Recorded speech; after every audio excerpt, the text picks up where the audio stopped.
I'd like to thank you all for joining us today for a webinar by the Cost of War Project at Brown University's Watson Institute. My name is Heidi Peltier, and I'm the Director of Programs for Cost of War. The Cost of War Project was founded in 2010 in order to increase public awareness of the various costs of U.S. military interventions, including the budgetary, human, and environmental costs. Dozens of authors from various disciplines and institutions have written papers for the project, and today's webinar features authors of two new papers that were just released, one by Miriam Pemberton and one by Bell. I will put links to those papers in the chat in case you haven't seen them yet. And we're also delighted to be joined by Johanna Bozuwa from the Climate and Community Project. Our webinar will be moderated by Ashik Siddique, who is a research analyst for the National Priorities Project. Ashik will introduce each speaker in more detail and will moderate the Q&A after their presentations. Many thanks to Karen, Miriam, Johanna, and Ashik, and now I will turn it over to them. Thanks, everyone. Thanks so much, Heidi, and thanks so much to all of you for joining us from wherever you are. So we are here today to talk about transition from the military-industrial complex to a green economy, and we have some great research that we'll be talking through with our guests. So just to start, I wanted to say a little bit about the state of the current military budget and where we're at in terms of climate change and the trade-offs that are really stark between what our government is currently funding versus everything that we need to get to a green economy on the very urgent timeline that the climate crisis presents to us. So this year, 2023, Congress is on track to give the military its highest budget since the height of the post-9/11 wars. This budget deal for 2023 prioritizes the military and the continuation of really harsh Trump-era immigration policies above domestic programs at a time when families are still struggling with the effects of inflation and the enduring effects of the COVID-19 pandemic. And in a typical year, even before the pandemic, half or more of the Pentagon budget was going to corporate contractors who just in the past year have seen their stock prices soar since Russia's invasion of Ukraine. This budget deal includes $858 billion for the Pentagon and nuclear weapons, compared to $772 billion for all domestic discretionary programs, including all types of social spending, including things that would help against the climate crisis. More than $100 billion of those, that budget includes over $100 billion more than the last budget under President Trump, which is an increase that is big enough to fund most of the still unfunded priorities under President Biden's Build Back Better plan, which would have included major infrastructure updates to help green the economy and get on track for a lot of the things we'll be talking about today, which are still unfunded. So this is really shameful at a time when really urgent needs are going unmet for huge segments of our population within the US, let alone the rest of the world. It perpetuates a status quo where domestic priorities never get equal footing with military spending. And it's really unconscionable to keep throwing more money at Pentagon contractors when so many people in this country, as well as outside its borders, are struggling needlessly. And we'll be talking today about different aspects of what would be a just transition toward a green economy. So it's really worth emphasizing the context for this, which is that while meaningful climate action has stalled for many years on Capitol Hill and in the White House, planners at the Pentagon have actually been quietly preparing a response to the climate chaos that's coming for many years. The climate crisis is just another national security issue, which misdirects resources away from the programs that we would need to meaningfully mitigate and adapt to a warming climate, and shifts to further militarizing our whole society, closing borders, increasing funding to police, and all sorts of means to suppress a population that's going to be more and more vulnerable to all sorts of crises that require forms of social programs that societies are capable of. So in the face of the climate crisis, as well as everything that's been exposed that makes our society vulnerable in the face of COVID-19, it's really urgent to shift from a culture of war to a culture of care. Instead of funneling trillions of dollars to the military to wage endless wars and project military dominance, we can invest in real security and cooperation. And if we don't transform our society and the way we confront these crises, we're going to face even more unjust and inhumane realities in a climate change future. So just a few quick points before I shift to our excellent speakers to say more. It's worth just making a few points about how the military-industrial complex prevents meaningful climate action. One is that the Pentagon itself is a major polluter. US militarism degrades the environment and contributes directly to climate change. The US has the largest military budget and physical infrastructure of its military by far of any nation in the world. And the Pentagon is the world's largest institutional user of petroleum. Just one of the military's jets, the B-52 Stratofortress, consumes about as much fuel in 1 hour as the average car driver uses in 7 years. And if you just imagine the scale of the military many times over, you can kind of get the picture of how much the military is directly causing greenhouse gas emissions. So plans to confront the climate crisis have to address militarization, but the approach of greening the military, which is kind of dominant right now, really misses the point, which is that militarism and climate justice are fundamentally at odds. And overinvestment in the military comes at the cost, a very high cost of underinvesting in other needs, especially climate.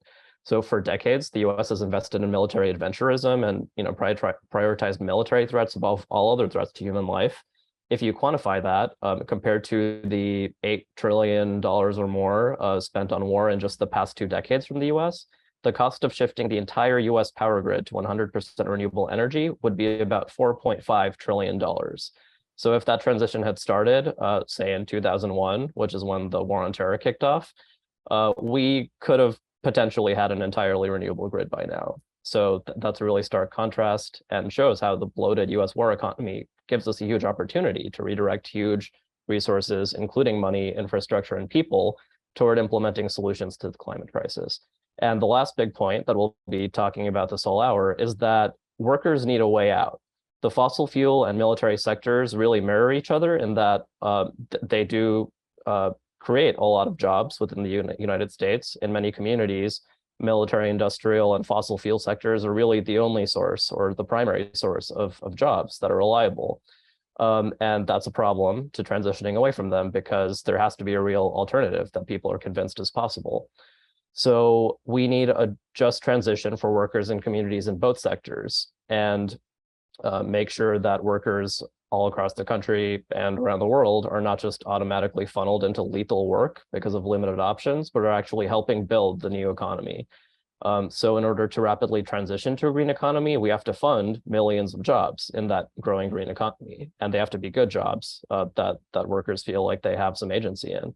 So funding the green economy instead of a bloated military budget would be a net job creator, which is a really important point that we'll talk about more today.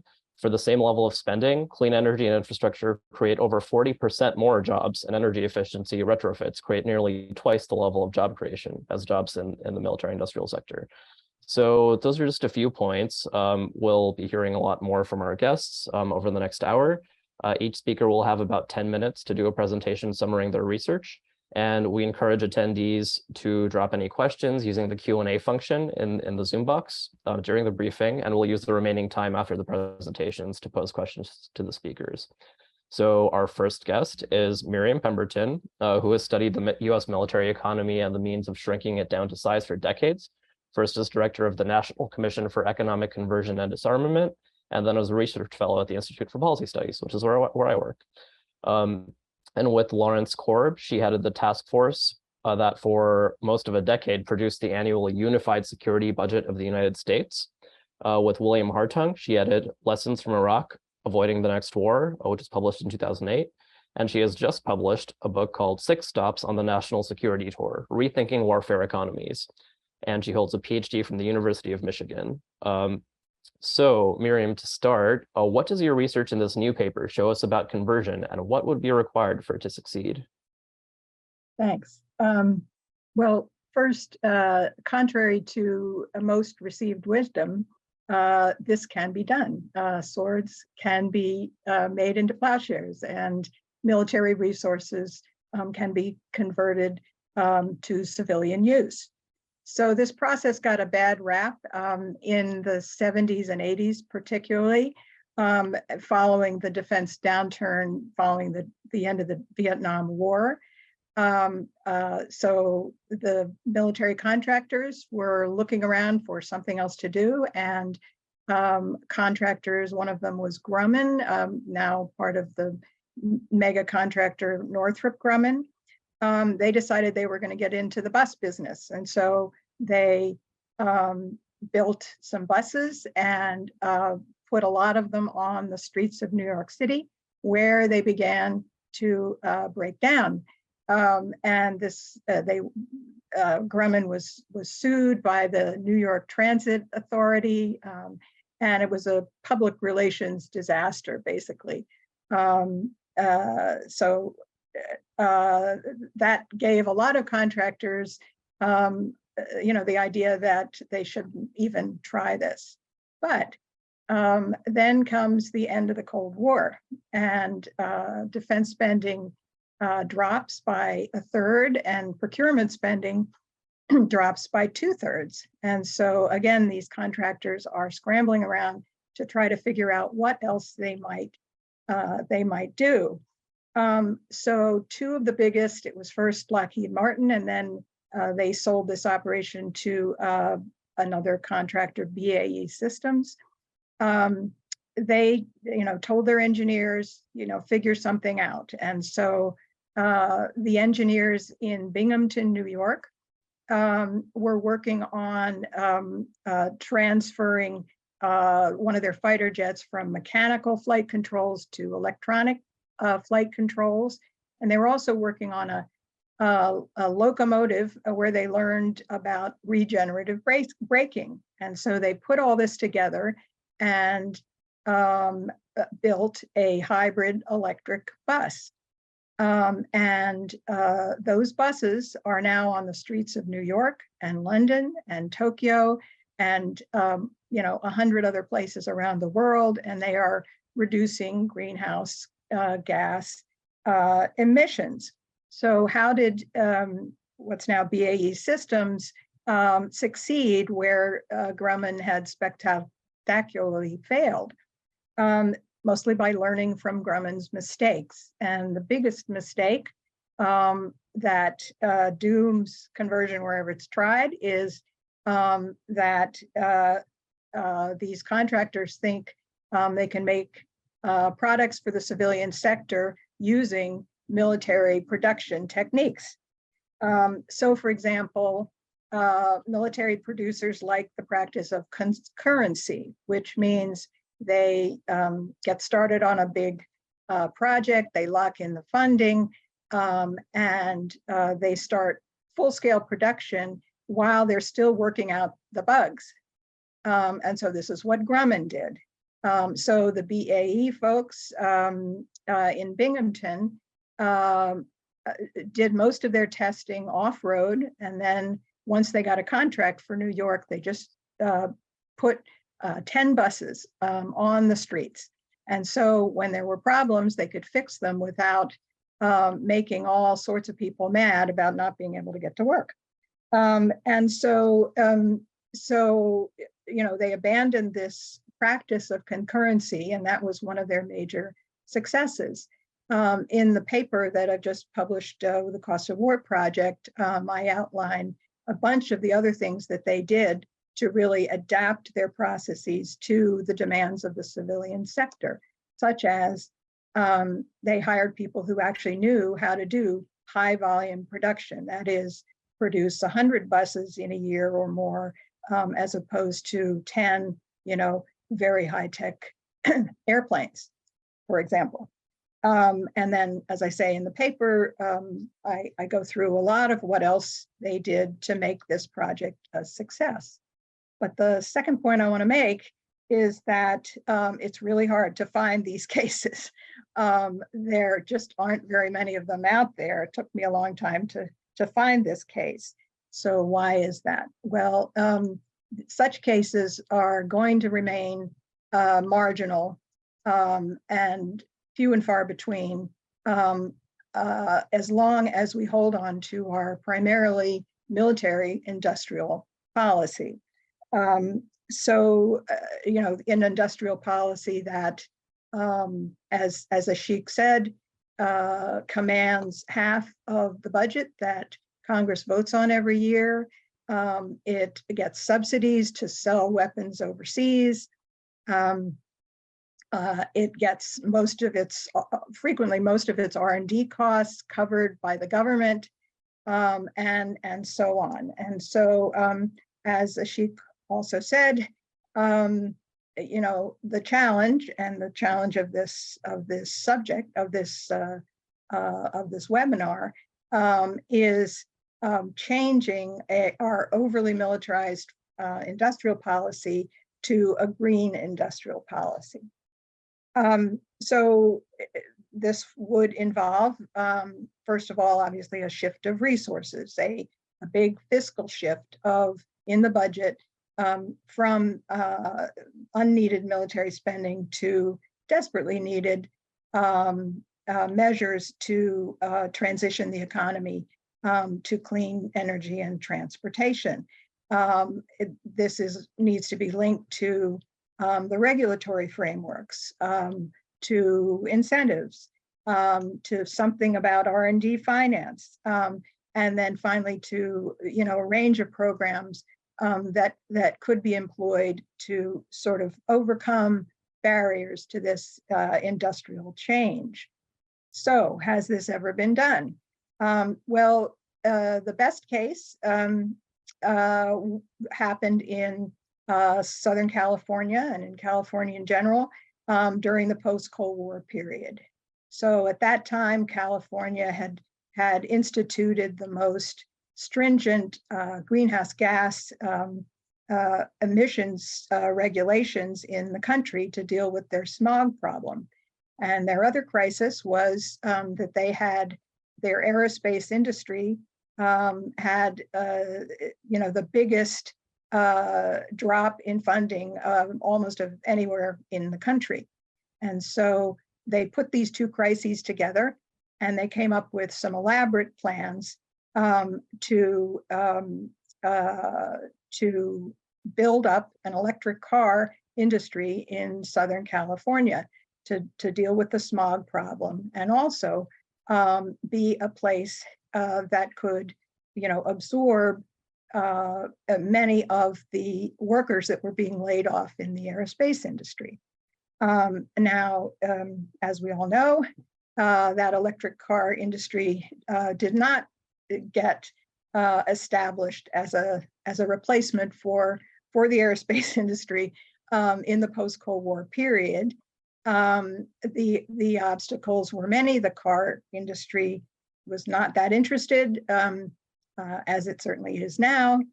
And the defense industry kind of gave lip service to this idea and, you know, was not serious about it, kind of behind the scenes. There was this surge of military spending again, and there wasn't really enough support at the federal level. So when Bill Clinton accepted the nomination for president in '92, he said among the promises he made was, we're going to convert our economy from a defense giant to a domestic giant. So he did have a fairly elaborate conversion program at that time, but almost 85% of the savings from the defense cuts went into deficit reduction. So they were kind of dissipated in the economy and didn't provide enough of what economists like to call demand pull, that is, creating new markets for defense contractors and others to move into. Of course, if California had succeeded back then, we'd be a lot better off than we are now. Wanted to say one more word about jobs. So military industry touts its value to job creation almost as much as it touts its value to national security. But as Ashik mentioned, a research done mainly by Heidi Peltier of the Costs of War Project has repeatedly shown that military spending is actually a poorer job creator than a variety of other kinds of spending, including clean energy, education, healthcare, and even tax cuts. So when I was doing the research for my book, I visited a lot of military stronghold communities around the country. And I kept on finding that these military strongholds were not sites of broad community prosperity. For example, there's an air base north of LA where 3 of the big 5 prime contractors, Lockheed, Boeing, and Northrop, are all there. They're all coexisting on this Air Force base, and Northrop is making the new bomber, and Lockheed is working on its hypersonic weapons, and so on. But when I interviewed the economic development director of the town where this Air Force base sits, Palmdale, the economic development director, ruefully would say that Palmdale's reputation was as a basket case. So beyond these anecdotal pieces of evidence, I decided to look at the 60 most defense-dependent counties in America, and I looked at their poverty rates. And what I found was that in nearly half of the cases of these places where they are awash in military money, but their poverty rates are above the national average.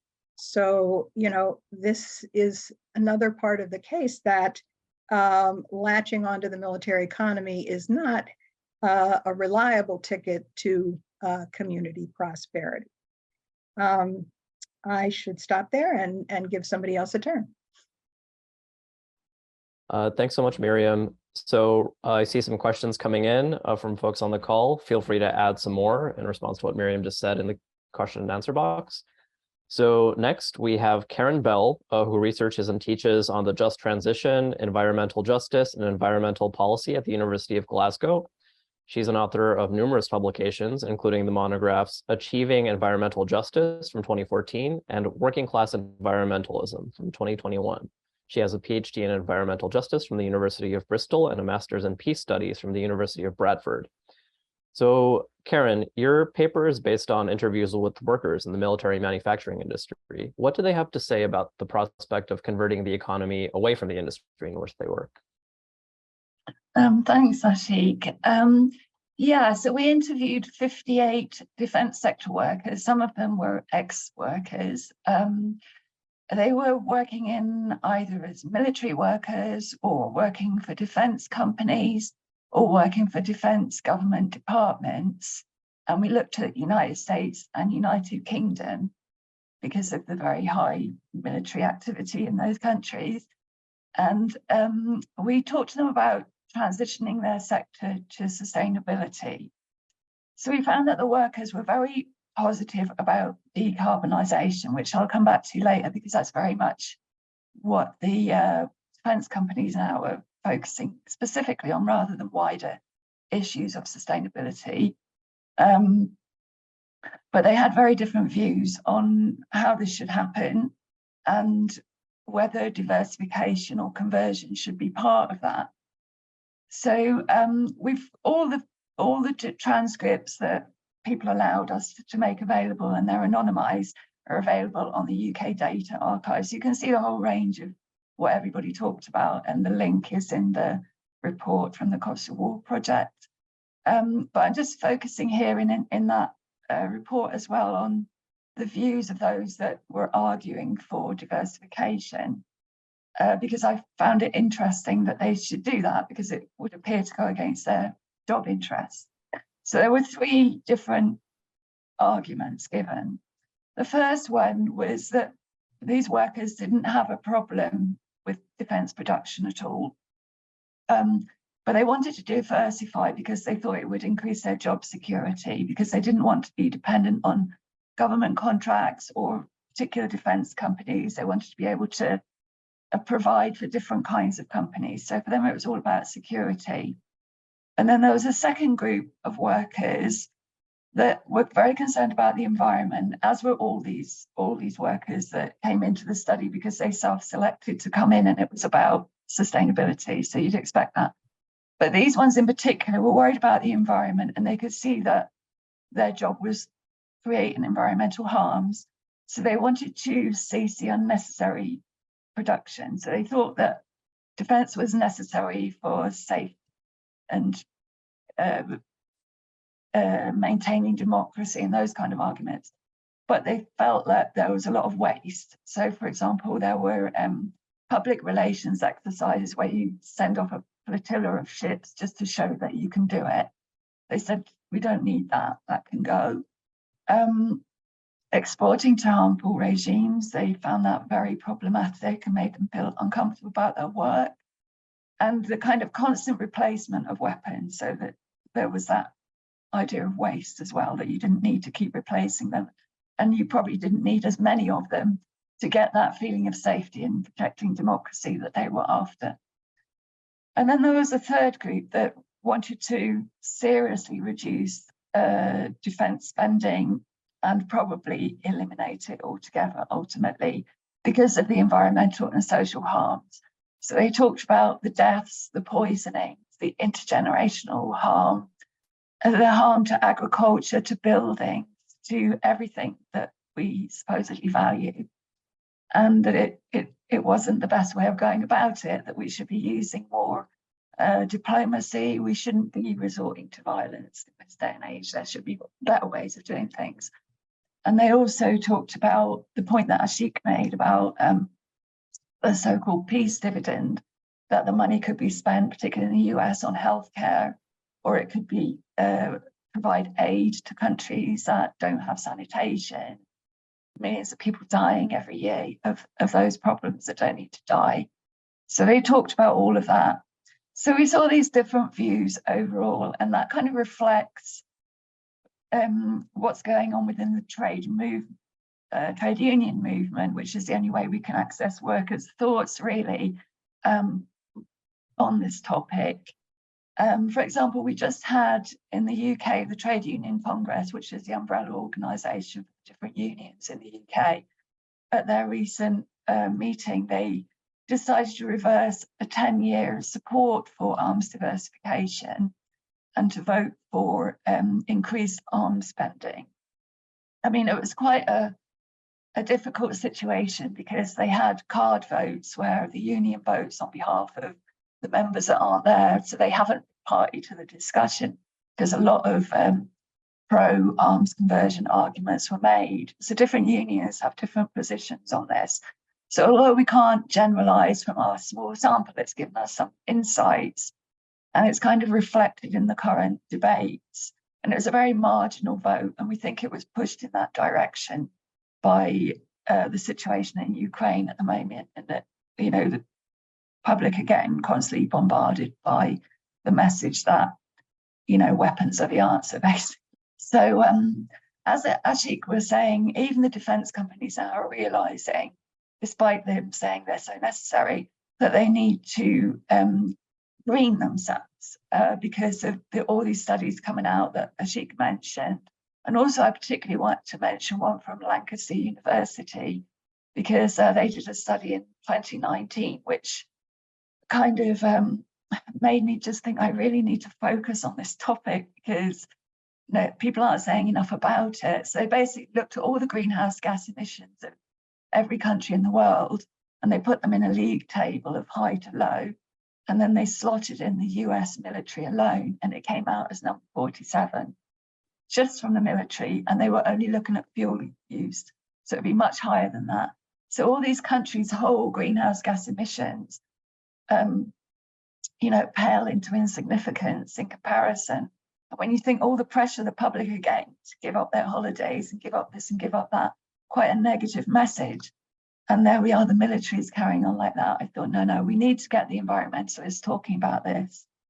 So anyway, the defense companies can't run away from this, even though they don't have to declare their emissions at the moment. There's ways of seeing what's going on, working it out to a point. So they're saying, okay, we're going to have these technical measures, we're going to have nuclear, we're going to have biofuels, we're going to have green energy, that kind of thing, or some very marginal things. A lot of the workers talked about this, or they're putting solar panels on the office roof, but it doesn't compare to the jet engine that's just gone over, in terms of greenhouse gas emissions. So that's been their emphasis. But these group of workers that say, no, we want less or none, or we call it the transformative argument, they're sort of very much pushing for a different mindset altogether. But what they all did have in common was they were all prepared to either accept, or they particularly wanted to have green jobs instead of what they're actually doing. So they said, as long as they had the same level of job security, the same level of status, because these defence jobs are high status, and the same level of pay and working conditions, then they would, in some cases, prefer a green job. So one woman said, I came into this job because there weren't any other jobs where I lived, and now I've sort of, there's just no other opportunities at the level that I'm at and the pay that I get. But to be honest, I'd much rather have a green job because I'd feel better about my life. So a lot of people kind of thinking about questioning what they're doing, but they couldn't see a way out at the moment. And they talked a lot about the barriers, but I expect we'll talk about that in the discussion about the barriers to conversion. Okay, thanks for listening. Thank you so much, Karen. So one more reminder, you can leave questions in the question and answer box, and we'll get to the discussion period after the next speaker, who is Johanna Bozuwa, the executive director at the Climate and Community Project, which is a progressive climate policy think tank. She directs the network of researchers and experts to develop crucial and justice-based climate policy. Johanna's research focuses on extraction and fossil fuels, energy justice and democracy, and the political economy of transitions. So Johanna, your research focuses on what a just transition away from fossil fuels will look like. What parallels do you see between the potential conversion away from military manufacturing?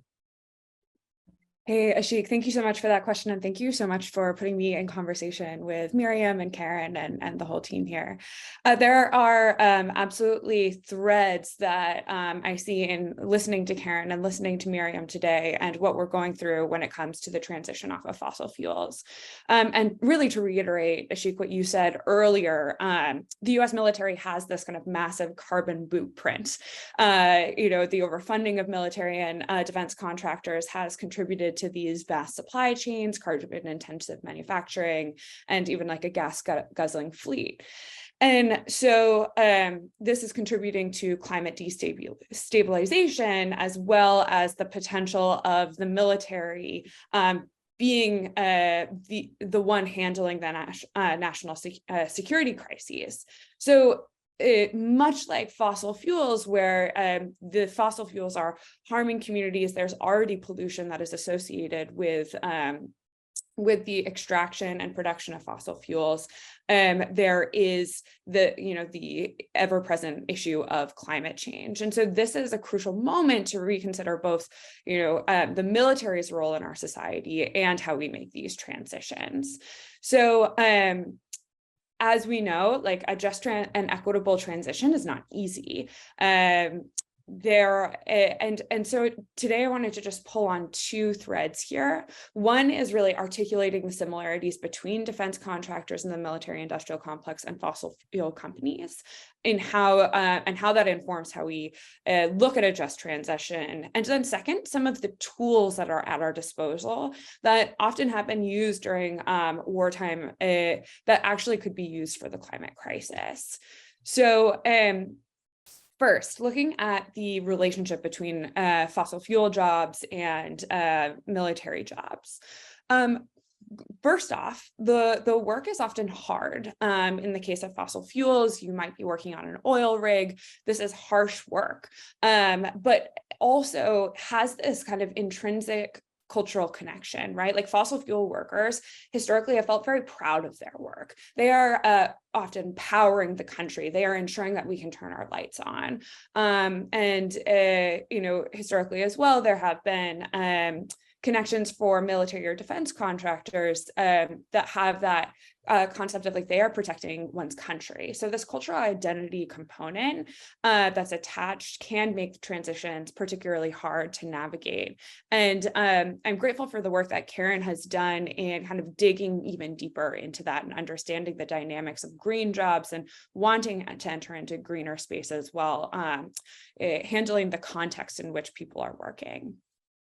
These jobs are also seen as good jobs, even if they are hard. There is often a history of union density and organizing, especially that many of these jobs in fossil fuels or in defense started prior to the takeover and hegemony of neoliberalism.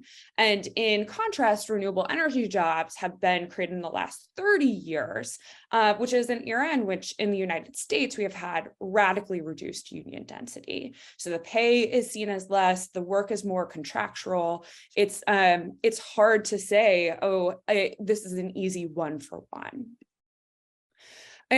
Furthermore, workers for fossil fuels, they often, and also true to a certain degree of military communities, is that they are living in company towns. So many of the sites of extraction or production are affecting the surrounding area. Entire communities can be reliant on the infrastructure that the company produces, making the transitions that not just about the workers, but the communities in which they are in as well. And we found that companies will leverage the jobs as a narrative tool. Fossil fuel companies will create strongholds in politics around a narrative that they create a massive number of jobs. And if we defund, if we regulate, if we transition away, you are harming workers. In cases of fossil fuel infrastructure, like the failed pipeline Keystone XL, this was a really big part of the narrative behind why we needed Keystone XL, this gas pipeline, because they were planning to support 20,000 direct construction jobs. Even though that fact has actually been brought into question, would it actually have provided those long-term jobs? Also, many times value associated with these industries end up in executives' pockets instead of the community. I think it was in Miriam's newest report. She was talking about the surrounding area of Los Alamos, where the 5 big defense contractors coexist, and there is this high wealth for a certain subset, whereas the surrounding communities felt a little of that economic gain. And looking at coal companies, for example, is a place where that is occurring, where coal executives have been able to, even through the process of bankruptcy, hold on to bonuses, whereas their workers are suffering from black lung, environmental degradation of their community, and they are sloughing off their worker and the executives are sloughing off their worker and environmental protections. But so what does all of this mean? These connections that we're making between the two, what does it mean for the transition? Some of the things that I wanted to highlight is, number one, that we can't replicate we can't create bad worker protections in the next and new economy. We need to be supporting good unionized public jobs that are going to support workers and communities, so that transition is accessible to folks of from defense, from fossil fuels. Right now, as I mentioned, fossil fuel workers are often incorrectly identifying that renewable energy jobs pay worse. But so in fighting for the transition, it's not just a technology transfer of fossil fuels for renewable energy. It's a transformation of our value of work in this next system. And we're starting to see stuff that is showing that we're moving in that direction. For instance, the recently passed Inflation Reduction Act demonstrably changed renewable energy tax credits so that in order to get access to the majority of the credit, you had to have high wage work as well as apprenticeships.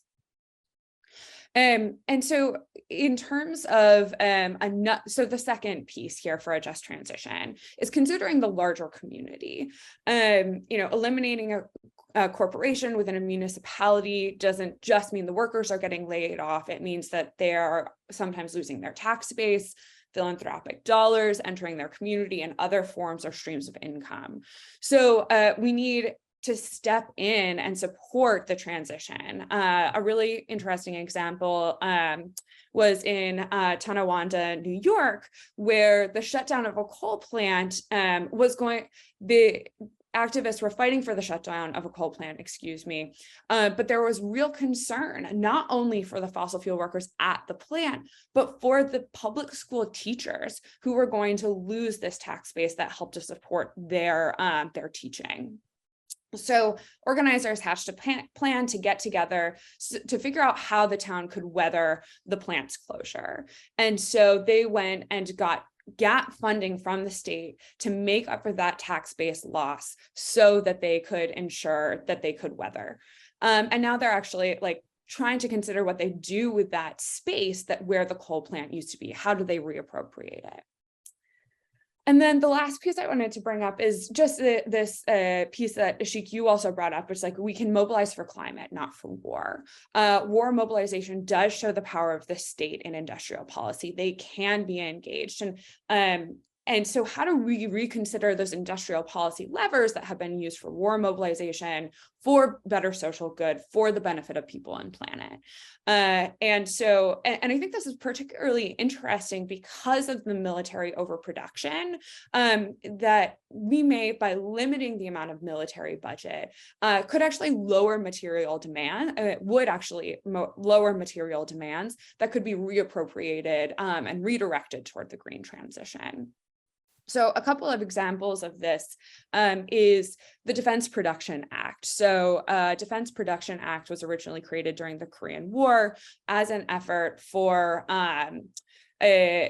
war mobilization. And the president was able to direct private companies to prioritize work and orders from the federal government. And now we, as many climate advocates are saying, we should be using the Defense Production Act to organize and redirect funds towards heat pumps, towards solar, towards insulation. Similarly, nationalizations have often happened as part of a war mobilization, with everything from coal mines to clothing producers nationalized.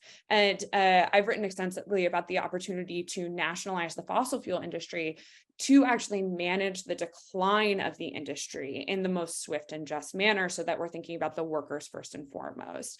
And it's also an opportunity in doing so to redirect workers with skills. As Karen has mentioned, many of these folks have so many skills that they can bring into the development of renewable energy or the green economy.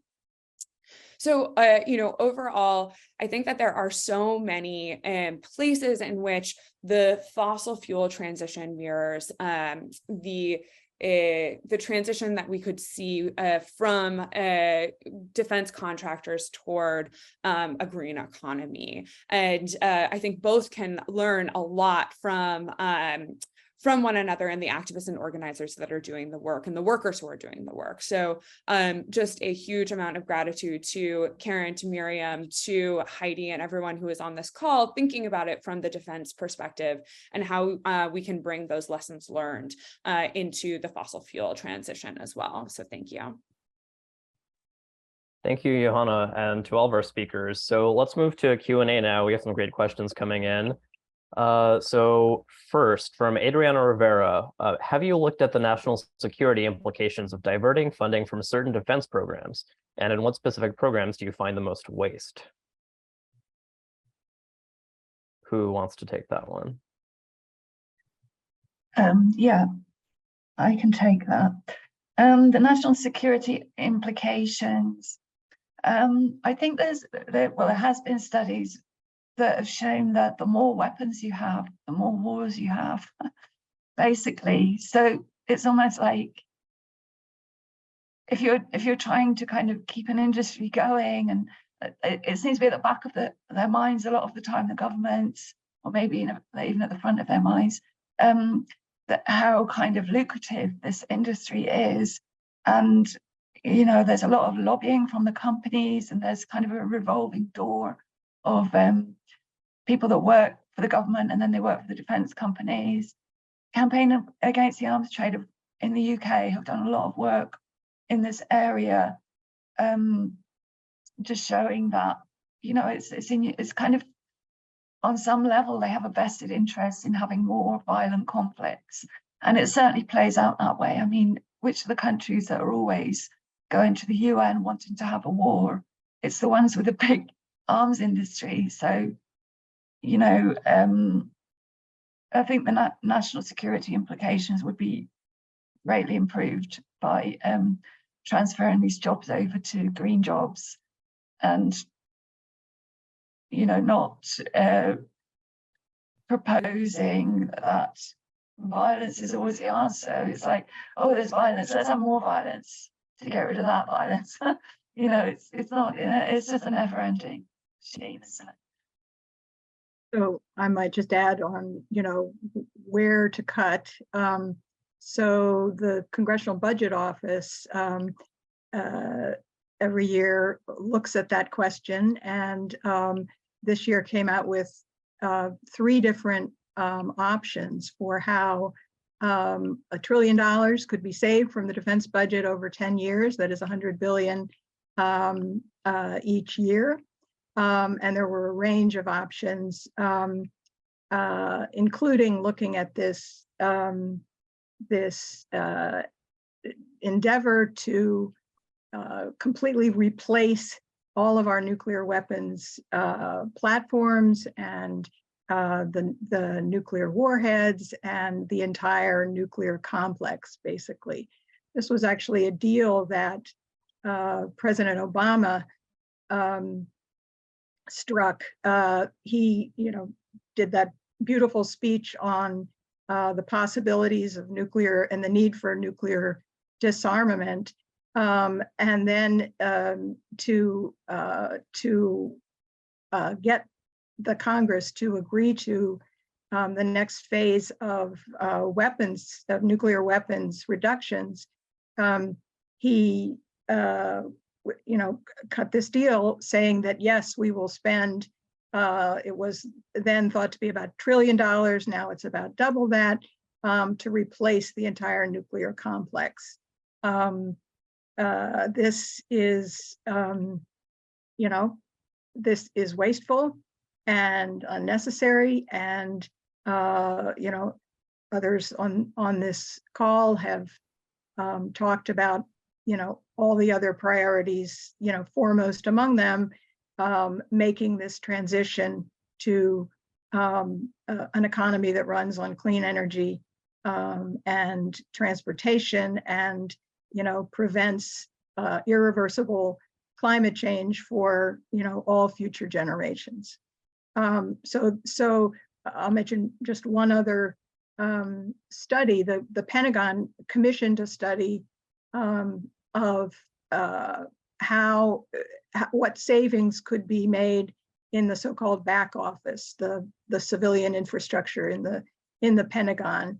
And the report said, no problem, here's a plan. We can cut $125 billion out of this back office budget. And the Pentagon, didn't care for this result, and so they kind of buried the report. So there are any number of good options for reducing the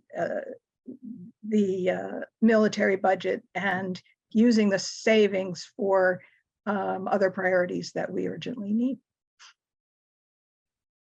Thanks, Miriam. I would just add one big category, which is overseas military bases. The United States has over 750 foreign military bases outside of US borders. The next country that has the most is something like 20. 20-something. That's Russia. China, which is seen as, the big rival to the US right now, has 3, last week counted. So these bases both cost a lot. I think it's something like at least $80 billion per year. And the jobs that they create, which are mostly American workers who are just sent to these bases to work, don't really have any carryover effects in the local communities. In fact, the people around them are often very hostile or, don't really appreciate the foreign military presence compared to military industrial bases within the US, which at least, can claim some kind of community engagement, even though, as a bunch of you pointed out, those are not as strong as other sectors. So overseas military bases are a pretty big category. That, especially if we're thinking in terms of climate justice, the United States could be funding a lot more in terms of other, like, actual types of aid versus these bases. And then there are the domestic bases. So the Pentagon itself says it has 30% excess capacity in its domestic base infrastructure, and yet Congress votes every year not to institute the BRAC process, the base realignment closure commissions that have done a good job of looking at that excess capacity and thinking in terms of national needs and and closing and reorienting bases. They won't let that happen. They haven't let it happen since 1995, and so this is yet another area where there are obvious savings to be made. Thank you. So we have a bunch of more questions from Stephen Semler, who asks, there have been several attempts at economic conversion in the US over time, including George McGovern's proposals in the 1960s, the Labor for Peace Forum in the 1970s, grassroots orgs like the Arizona Council for Economic Conversion and Stop the Trident Coalition in the early 1990s. So any thoughts on how we can have more success with economic conversion now? I guess that one's mine. As I say, we're not going to do it unless we, have a cut in the military budget and transfer those resources to, the civilian sector, most particularly the challenge of a green transition.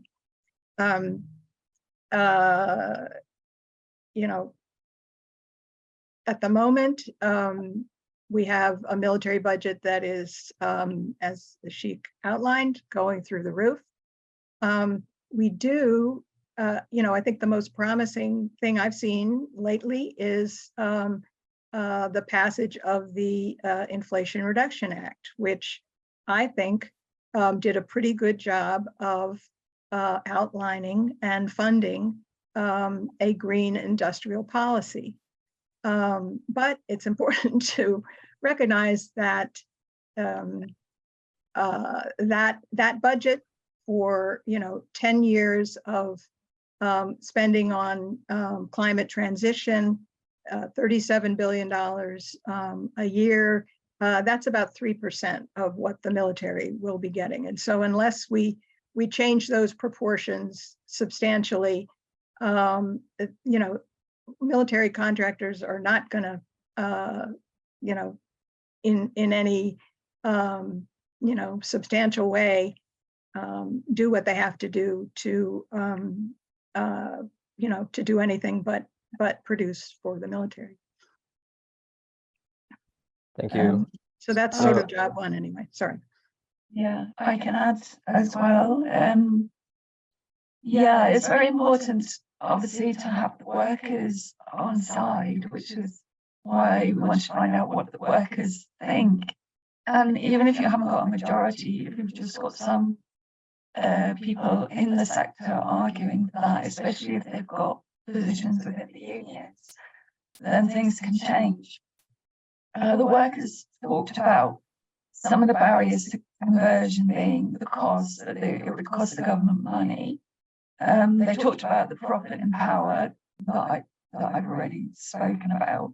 They did talk about the technical issues as well, which is something that Miriam was talking about with mistakes, because they have different standards in the military. And they talked about their identities, as Johanna raised that issue as well, that people can feel very proud of their role, especially in those kind of militarized countries that we live in, where we're kind of encouraged to think that our safety does depend on having the military there.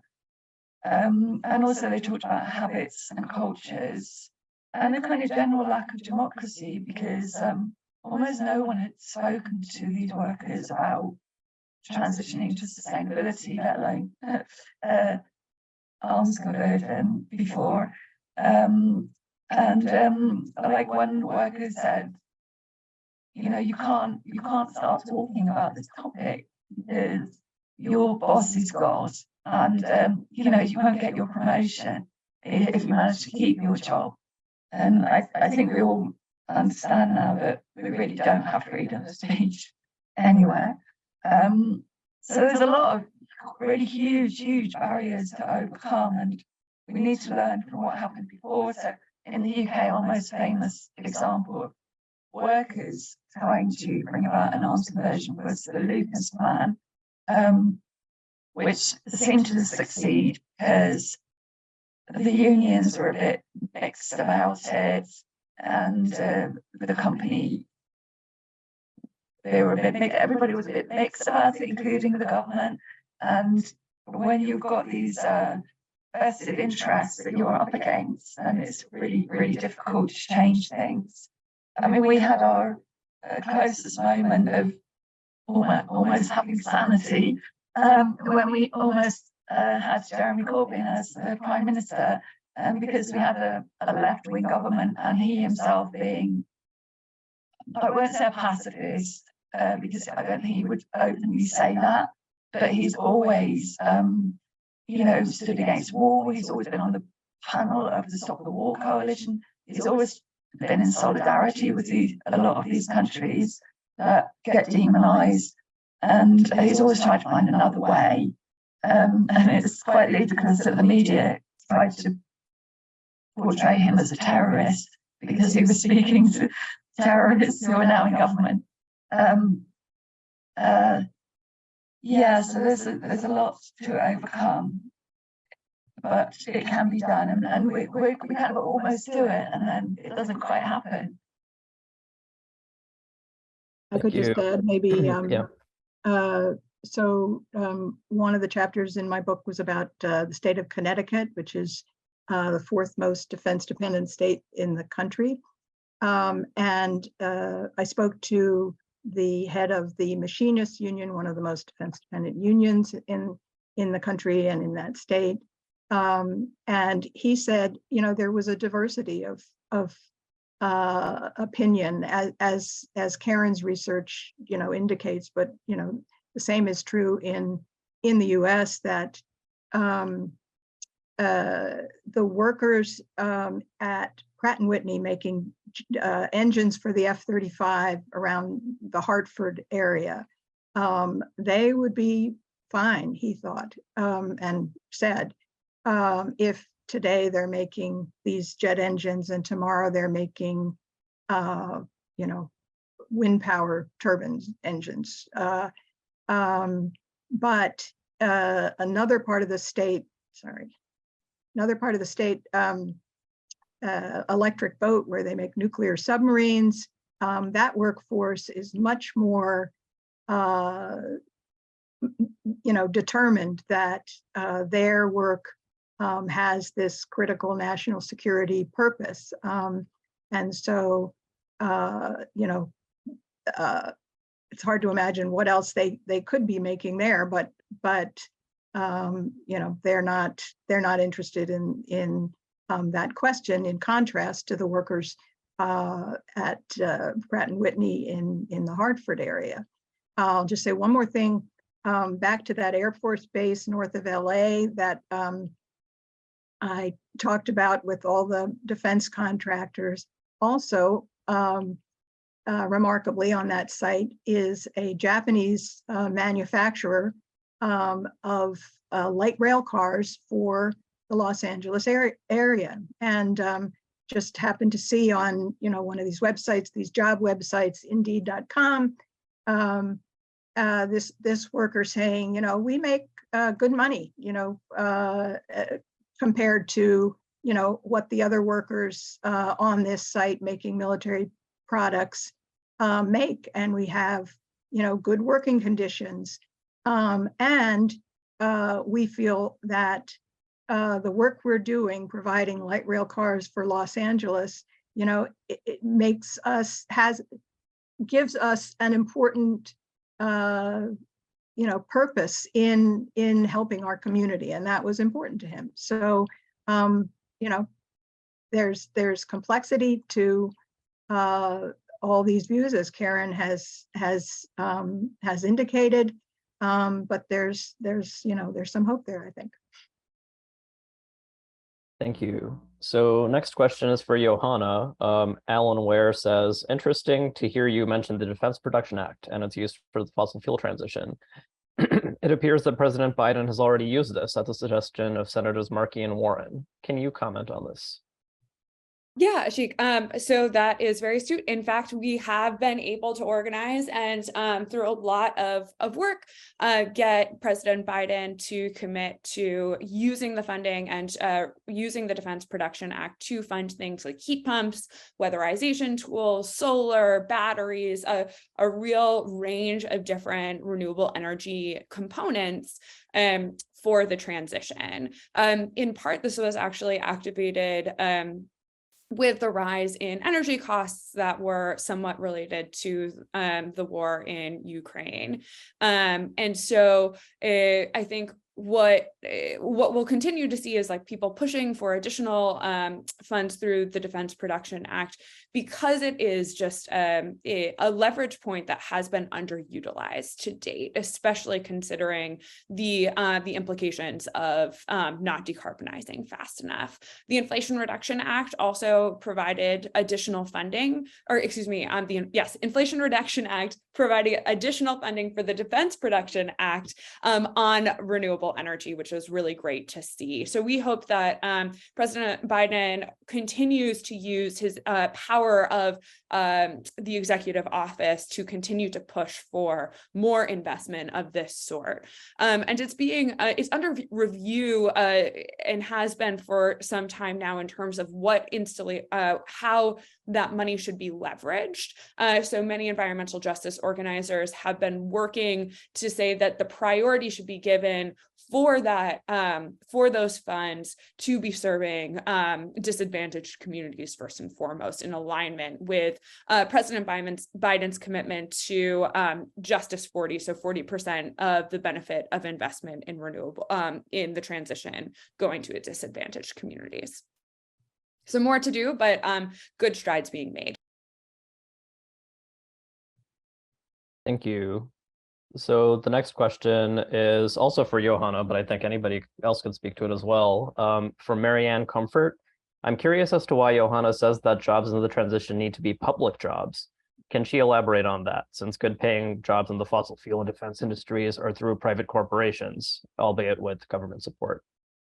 Yeah, I'm happy to jump in on that one. So I can speak most like the best to the energy system, and I'll let Karen and Miriam jump in on maybe some of the defense production edges. But what we've seen is, the fossil fuel industry is heavily subsidized by the government, billions of dollars that are going into fossil fuels.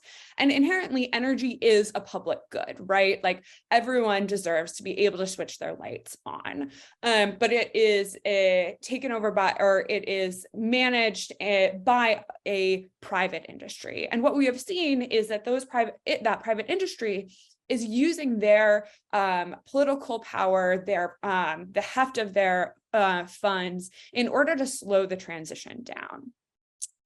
Furthermore, often private jobs provide, even in the case of being unionized, can often be less good jobs. They don't have as many protections sometimes than public jobs.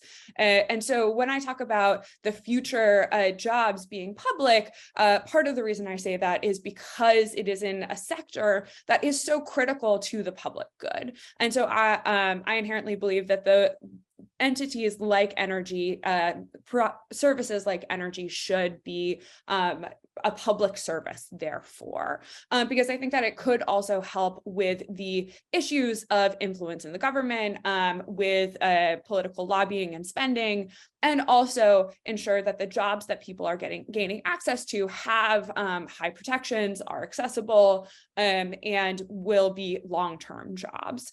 So those are some of the reasons why when I'm talking about that transition, I often say public jobs in addition, knowing that we will continue to have a mixed economy of private, public, and hopefully, some worker cooperatives thrown in there as well. So just trying to think about democratic workplace environments at the same time as we're making this transition from one form of a more extractive economy into something that is more of a solidarity economy. Yeah, thanks. I think it's worth emphasizing here that effectively the US military is the country's largest public jobs program. Like many people are, effectively employed by the military. There's really active attempts to recruit young people into the military, and it's attractive to many people because it provides security. Not just in terms of like having a paycheck while you're in the military, you get benefits. Then after you leave, there's the GI Bill, so you get support for education that doesn't exist in a lot of places. So that's worth considering against historical programs like the Civilian Conservation Corps, which created many public jobs at a time when it was seen as useful during the Depression. So there are lots of historical precedents for other major jobs program, but right now the military is kind of by default a huge jobs program, not even considering all the support that goes to military industrial jobs. Miriam or Karen, did you have anything to add to that? No. I mean, I guess, the other issue is the military is, finance. So the military industry is entirely financed by the public sector, by taxpayer dollars. And so, then we have the civilian sector, and in particular, companies that are going to be, creating this green transition. They need public financing as well. This is an urgent national need, one that the military says is a growing and urgent threat to national security, among other things. And so, that national need needs public financing as well, as, commensurate with what we're giving to the military. But, that financing will create lots of private jobs as well as public jobs. Thank you. So our next question is coming from Gaso Goba. Do you think climate activists and environmental scientists, especially those in academia, could do a better job at connecting how imperialism, colonialism, white supremacy, and maintaining global hegemony are driving forces in perpetuating war? And why do you think that climate activists and environmental scientists in academia fail to emphasize these connections? Yeah, I can talk about that. Well, I agree. We're not doing enough. Climate activists, yes, why are they not talking so much about the military? I think it's because a lot of the discourse around the environment has been about lifestyle environmentalism. And so it becomes easy to get funding for that. It's more kind of acceptable to talk about how to change working class people, for example, which is why I wrote the book, Working Class Environmentalism. It's all about you need to change your lifestyle rather than anything structural needing to change at we need to share things better. We need to stop doing things that don't actually help people, like I believe the military doesn't, or the defense spending doesn't.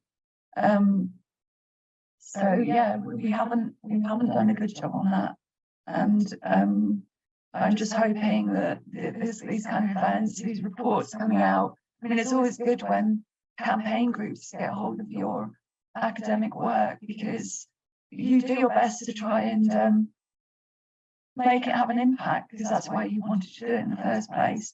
But then, you know, it's just having the time when you've got everything else to do to actually get it out there, your information. And also when you're putting in your funding application, you know, I was very nervous to put in a funding application. The study was funded by the British Academy on a just transition theme. And I just thought the main thing that needs to transition is the military. So I'm going to put in for it, but I was very nervous. You know, I thought I probably wouldn't get it, or I thought we probably would get it, because it's kind of, you know, we live in very militarized societies. If you say, for example, you're a pacifist, it's almost like you're somehow stupid or idealistic, or, you know, there's something wrong with you. So yeah, it's difficult. So we're not emphasizing it. And all I can say is we've just got stuck in that, going along with these dominant discourses around what's causing these environmental problems, you know, as if it's bad people rather than bad systems like capitalism, as you say, and the history of colonialism. Yeah, I think that's pretty enough. I'll just add the obvious point that the military is the largest source of outside funding for academic research. It remains so, so you know, that compromises a lot of work that might go on. But I think there is a lot of very productive work going on, including in the Costs of War project, but also elsewhere in academia to make these kinds of connections with you know, social movements who are working on these broader questions, and you know, making the linkage between, you know, militarism and you know, other national needs. Can I just add as well, you know, another dominant discourse is that all this can be solved through technology, you know, which is why they don't really want to cut anything. They want to just keep making money and just have different energy systems or whatever. But that isn't really going to solve the problem, because we're overstepping multiple environmental boundaries. We've got biodiversity crisis, we've got ocean acidification crisis, we've got all these crises. We actually need to be just making the things that sorry, I just we should be making the things that we really need, so that we're not continuously overstepping these boundaries. So all the government reports about net zero, as they call it, it's pretty much all technology. It's electric cars, it's nuclear, it's exactly the line that defense companies are taking. And some of the work is just a technological switch, and we can carry on with capitalism. And as Miriam says, and that's where a lot of the funding comes from. These big companies are funding a lot of what goes on in academia. So, you know, we end up doing a lot of our research unfunded, if you want to go down that line. But you can only do so much of that and be able to have time to eat and sleep. Yeah, I think in response to this question, it's really worth emphasizing that the biggest reason for like breakdowns in international climate talks for decades has been that the richest countries, like the United States, that are most responsible for climate change and that, you know, benefited the earliest from like decades and centuries of industrial development that caused the climate crisis at this point, they they got the chance to do that for a long time. So all these developing countries that are least responsible for the climate crisis and emissions and are now most vulnerable to the impacts of climate disasters are now, like fairly have been asking for the compensation or, effectively reparations for all the damage that's been caused by climate disasters, which are, a continuation basically for colonialism, which went for many centuries before that. So there's this concept of loss and damage that richer countries owe poorer countries, developing countries, for the loss and damage caused by climate disasters. And just in the past year, there was a little bit of a breakthrough in that the COP27, the Conference of Parties, established a loss and damage fund. Although there are a lot of questions that remain around, like how much will actually be funded, where will that go, like will it actually, filter down to those countries that need it, or will it just be more profiteering? So there are lots of questions around that. But I think this question is really important to emphasize. And I think one way to look at it is just in terms of dollar amounts. Like at our organizations that are represented on this call, we can look at the cost of war, like the many trillions of dollars that went to military spending just in the past few decades, and compare that to what would actually be necessary for a just transition. So there are different ways I've seen it quantified, like how much would it actually cost, not just within the United States, but to actually redistribute funds to all the societies around the world that would need it. And like I've seen one high estimate that something like the US could spend $2 trillion a year for the next few decades, just to support other countries' just transitions, which sounds like a lot, but if you look at the trillions of dollars that have been spent on the military, or just for the Inflation Reduction Act, for example, like it starts to maybe be possible to imagine technically, although politically it's a huge challenge in the United States.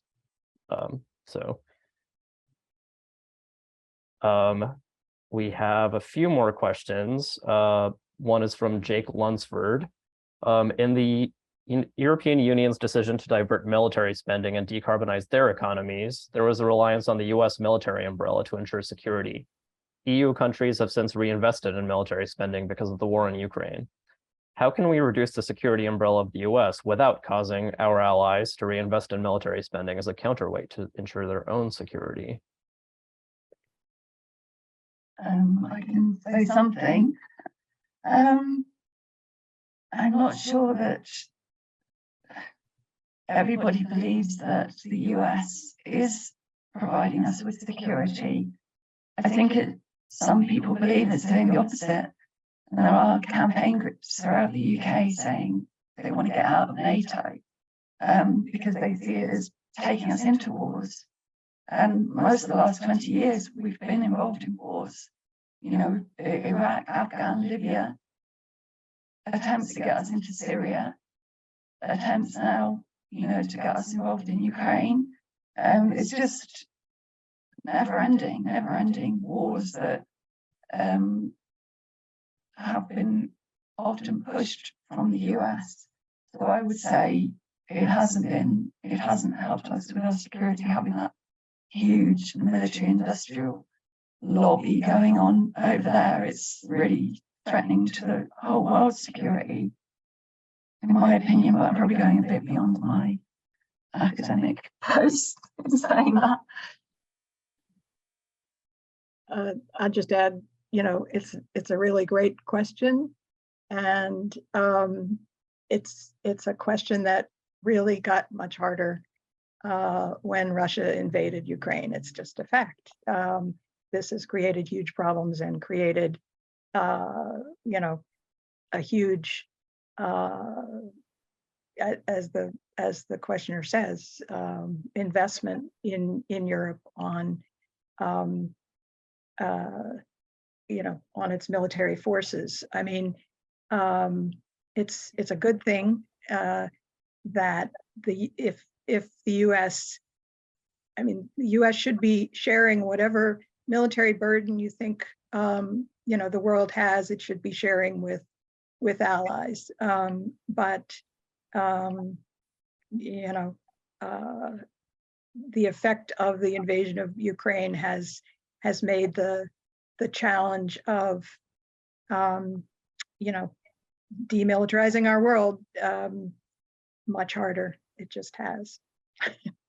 Yeah, but it could have made it easier, because a lot of the justification for doing that was for NATO's involvement in Ukraine. So,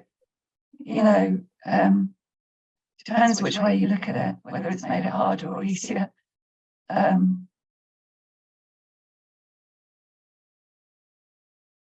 Yeah, for sure. This is a tough question. In the military spending world with organizations we work with, this has been a big challenge to think about just how to talk about reducing the US military budget after Russia's invasion, but also this question about international spending is a good one. Like there are political challenges, like under Trump's administration, Donald Trump really emphasized the talking point that other countries should be spending more on military because they're free riders off the US military spending. So that's an interesting point when we're talking about wanting to reduce military spending overall.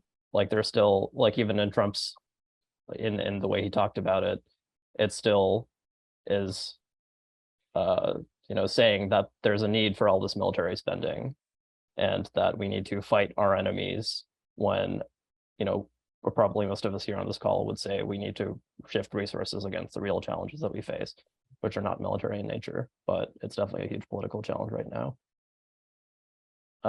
So we're getting to the end of our allotted time. I want to take a few more questions if we can. So one from Louise Robacki: are there more military industrial jobs in rural areas than in urban or suburban locations of the United States? I don't have a definitive answer for that. Military contractors, tend to want to go where there are people to employ, making the weapons, and so that would tend to concentrate jobs in cities, towns, suburbia.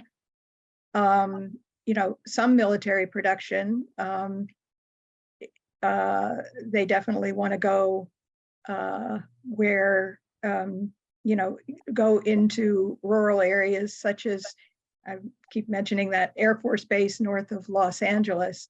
They moved out of Los Angeles because they were conducting these hypersonic tests over suburbia, and so there were these sonic blasts that and they were trying to keep the project secret, and it was pretty hard to do with these sonic booms going over. So they relocated, kind of far out of town, where their operations were going to be, there was going to be less public scrutiny of their operations. I mean, there's all sorts of reasons why military producers go where they go. I don't know that there's one definitive answer to rural versus urban for military jobs. They're kind of all over.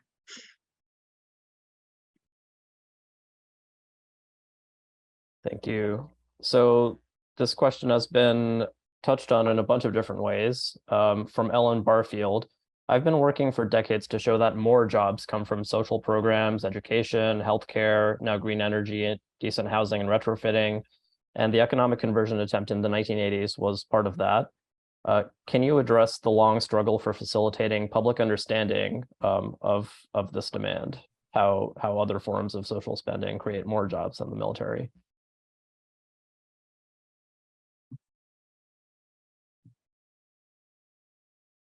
I mean, I think somebody else may have a better answer. I think the study that we keep mentioning, that Heidi Peltier has done many iterations of, I actually commissioned the original one of those studies years ago, and it strikes me as, having been the gold standard for this effort ever since. It gets cited, used again and again, and it's just a really great tool for creating this public understanding. I think Costs of War research in general has done that. All of us on this call have tried to do it in our various ways. You know, the book that I did and this paper, you know, are based on the idea that we are never going to have a less militarized world until we deal with the economic underpinnings of militarism. And so I think all of us are, you know, in you know, our various ways trying to pursue that goal. Yeah, I could just add, campaign against the arms trade have always highlighted the amount of subsidies that go into defence jobs, even private defence jobs. And, you know, I'm always, the amount of things that aren't happening, jobs that need doing, whether you call them green or not. I mean, I used to work for a disability campaign, and you know, the services for disabled people are just not there. So people, home care, people weren't getting up at 12 in the afternoon and having to go to bed at 3 o'clock, 3 hours later, because they didn't have enough home care assistants. And they've never got enough home care assistants. They've never got enough nurses. They've never got, you know, there's always a shortage of teachers. I mean, all these jobs, we desperately need these jobs to be done and to be paid for, but you know, within a capitalist system, if they're not making a profit, they don't get done. And it seems that the military has managed to get around that somehow by getting these subsidies. Whether it makes a profit or not, it still happens. So it's just, like you say, trying to convince people. And I do think Gasso's point about imperialism, colonialism, and white supremacy is huge, huge, because that's where a lot of the mindset is coming from. We need to defend ourselves against these crazy people out there that are going to attack us. I mean, it's just so implicitly racist. We had it with those 3 wars I mentioned, you know, how these people were crazy and they were going to attack us in 45 minutes, so supposedly from Iraq. You know, all of it completely made up lies. Yeah, thank you. Sorry. Yeah, so we're getting close to the end. I guess let's take one more question on that note. I think this is a good one for each of us to answer. So do you believe that, this is again from Gasso Goba, do you believe small-time reforms will save us, or will we need a larger movement of action by the working mass? If so, what would you say to the seemingly apolitical individual who believes that their contributions are futile in the face of a government who seems keen on continuing reckless, violent extraction at the expense of the planet and people? So this is perhaps a bit of a leading question, but interested to hear what you all have to say about that.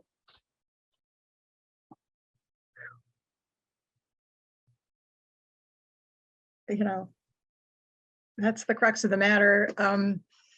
I think since we're about to run out of time, I just wanted to say one thing that occurred to me.